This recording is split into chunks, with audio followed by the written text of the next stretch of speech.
Hendrick Motorsports, you had the second and third place drivers in the championship. That is Larson and Byron finished second and third.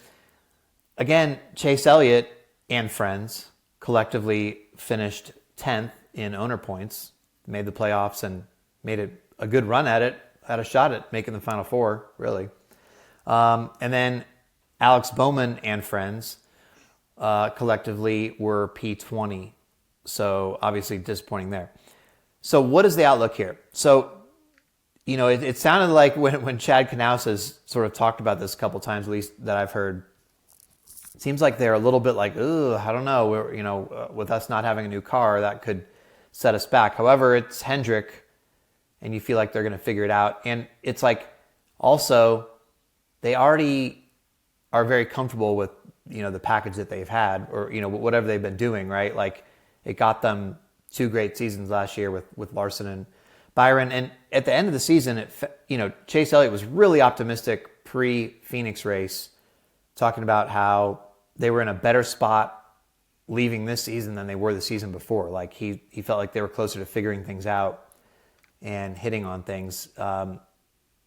So, the Bowman factor, I don't know what to make of that. We don't know whether he's going to be able to regain his form, so to speak. It wasn't a great year with, his back injury. And then with Blake Harris coming over, crew chief change kind of thing. I don't know. We haven't seen it yet. But still Hendrick, he's won races. It's worth noting, last year when we did our NASCAR 75 list on The Athletic, the top 75 drivers of all time, Alex Bowman was voted into the top 75. William Byron was not, because at the time, Bowman had 7 career wins. Byron was like, this guy has 4 career wins. He doesn't do very much.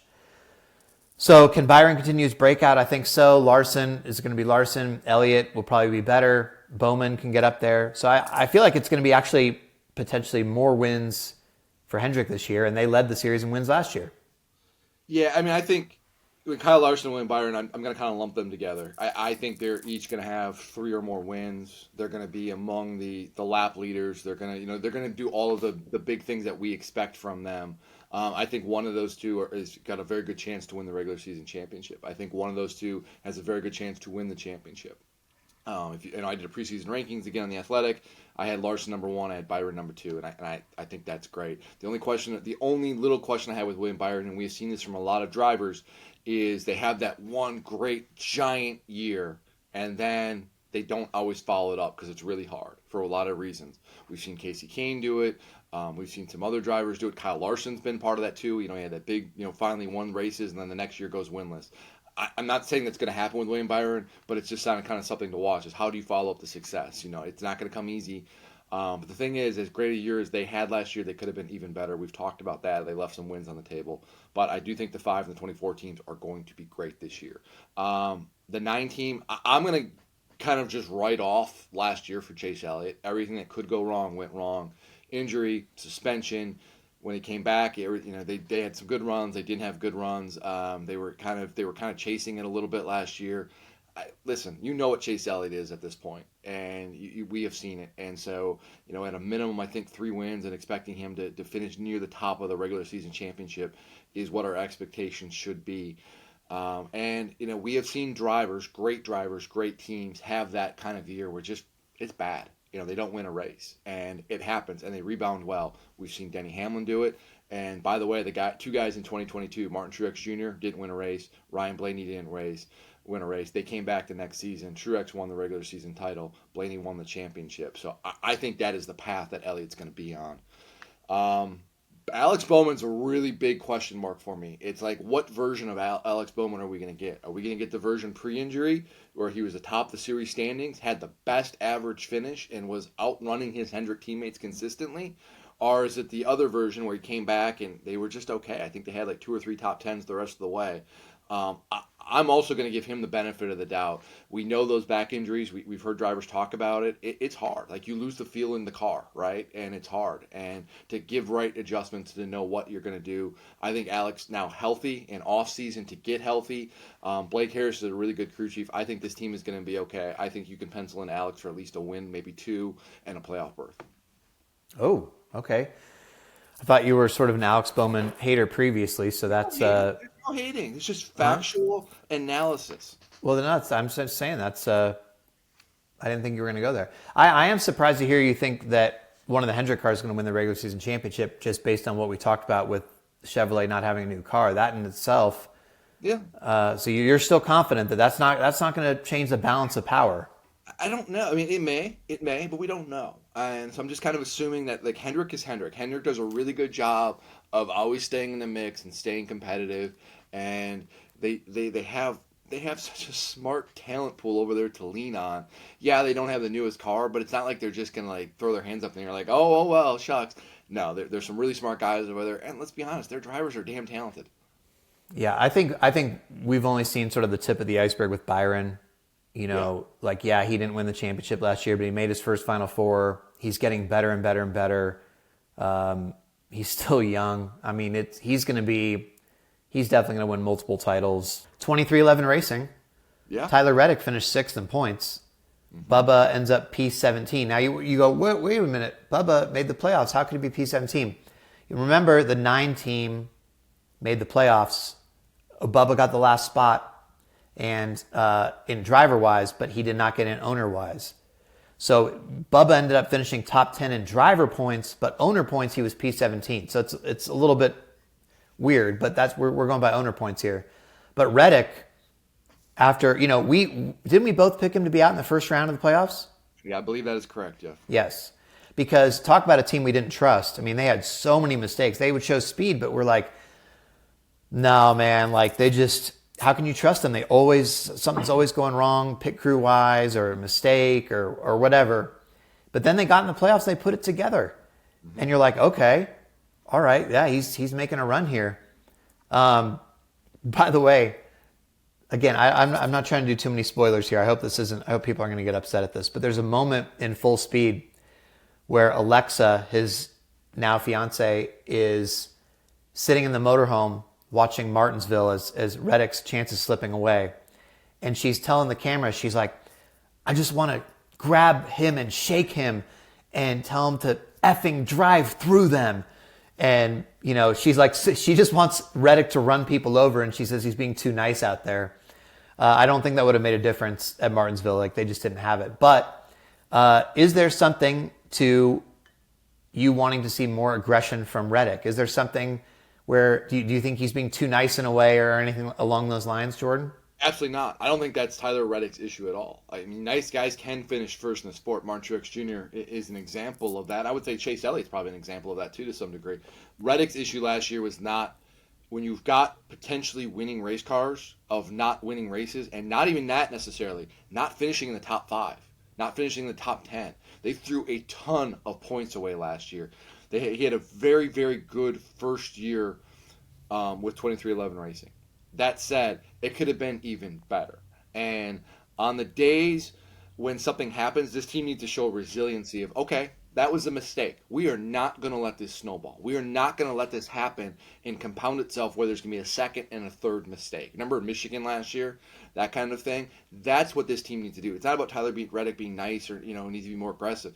What he's doing works, and it's been working very well for him. It's just a matter of executing and turning the potentially great days, making sure that those turn into great days. Yeah, I think he's still building. But I feel like pretty confident that he's going to be, just sort of a regular contender for quite a while. I don't know if he, some years they might put it all together. He might, win a championship maybe or get close.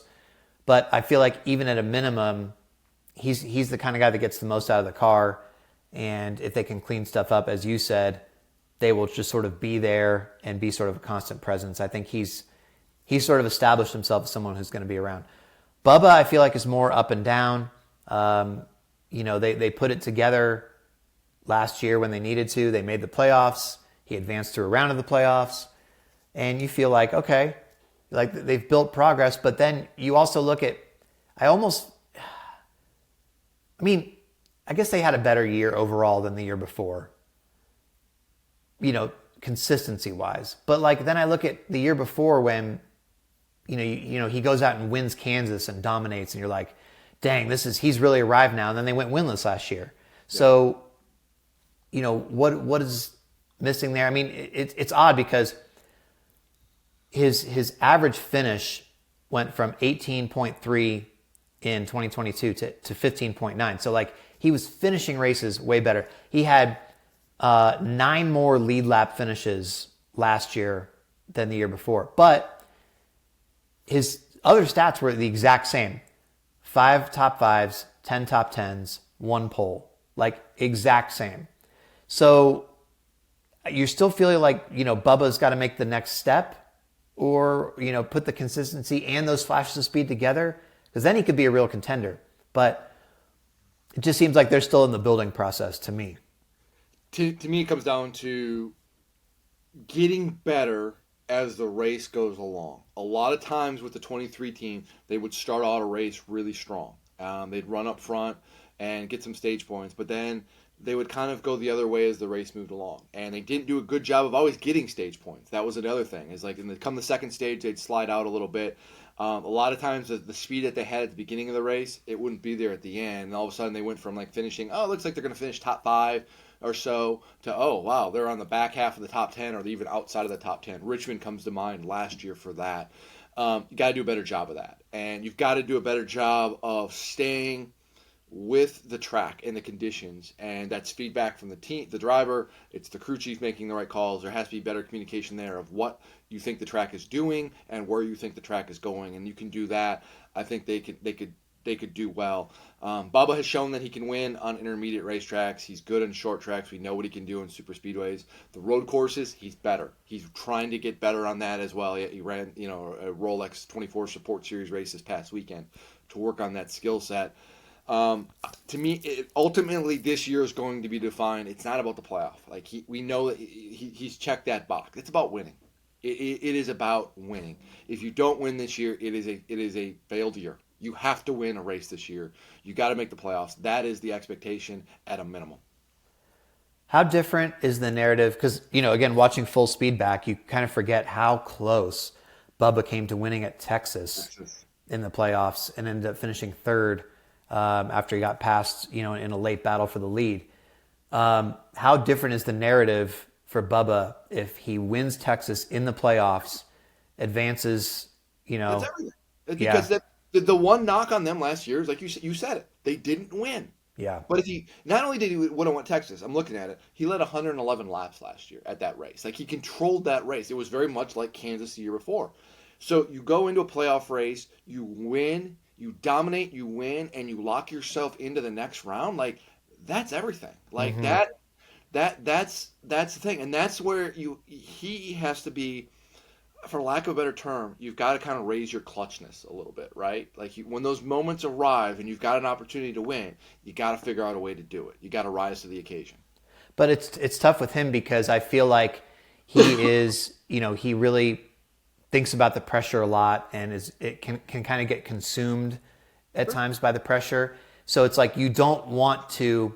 It's like, yeah, you got to raise in those moments, but you don't want to do it to the point where you work yourself up into like.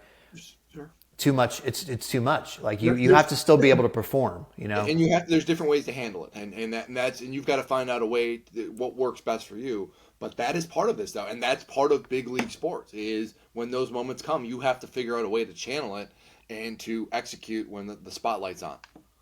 I think one thing that I've heard consistently over the years, as sort of a side note here, is like I just feel like the high performing athletes, when you're talking about were you nervous, right? They never say they were nervous because what they were doing is executing what they already know, what they've already practiced. So it's not, the moment is not overwhelming them. Like this recently sort of happened, they were talking to Jared Goff, the Lions quarterback, in the playoffs, right? When he had won that big game in Detroit in front of those frenzied fans.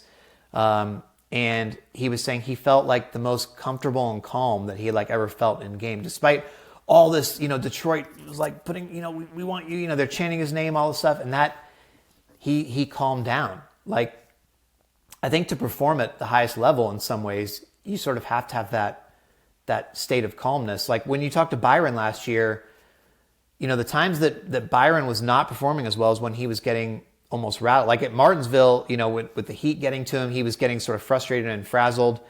It seems like if you can go out and you have enough confidence in your ability to perform at a high level, and you can just go do what you need to do and not let the circumstances affect you, which again is easier said than done. But that seems to be like what the high performing athletes consistently talk about that I hear in interviews. So the more you can do that and just let your sort of instincts and your preparation take over and just say, hey, look, I know what I'm doing. I'm not rattled by this moment. And this just doesn't apply to Bubba, but everybody. Like that seems to be where success comes from in a lot of ways. It's just something I feel like I've heard a lot.